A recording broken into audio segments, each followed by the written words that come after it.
চলতি বছরের নোবেল পুরস্কার পেতে মরিয়া হয়েছিলেন ট্রাম্প। একাধিকবার প্রকাশ্যে নোবেল শান্তি পুরস্কার পাওয়ার আগ্রহ দেখিয়েছেন তিনি। নোবেল নিয়ে নিজের সর্বশেষ বক্তব্যে তিনি বলেন, বিশ্বব্যাপী 8টি যুদ্ধ বন্ধ করেছেন, তাই তারই নোবেল পাওয়া উচিত। তবে ট্রাম্পকে আশাহত করে এবছর নোবেল শান্তি পুরস্কার পেয়েছেন ভেনেজুয়েলার রাজনীতিবিদ ও মানবাধিকার কর্মী মারিয়া করিনা মাচাদো।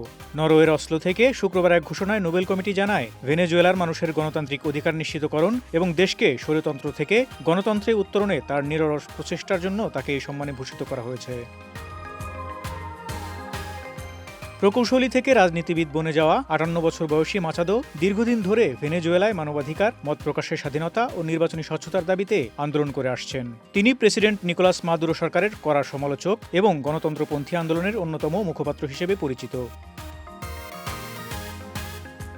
নোবেল কমিটি বলেছে, ভেনেজুয়েলার গণতন্ত্র আন্দোলনের নেত্রী মারিয়া করিনা লাতিন আমেরিকার ইতিহাসে সাহসিকতার এক অনন্য দৃষ্টান্ত স্থাপন করেছেন।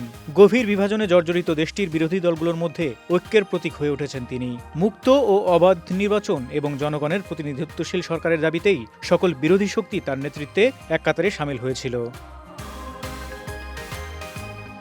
ভেনেজুয়েলায় 2024 সালের জুলাই অনুষ্ঠিত প্রেসিডেন্ট নির্বাচনে নিকোলা মাদুরোর বিরুদ্ধে প্রতিদ্বন্দ্বিতা করতে চেয়েছিলেন মাচাদো। তবে ষড়যন্ত্রমূলকভাবে তার প্রার্থিতা বাতিল করে দেয় শাসক গোষ্ঠী। প্রতিকূল পরিস্থিতিতে ভিন্ন দলের প্রার্থী এডমুন্ডো গঞ্জালেস উররুটিয়াকে সমর্থন দেন তিনি।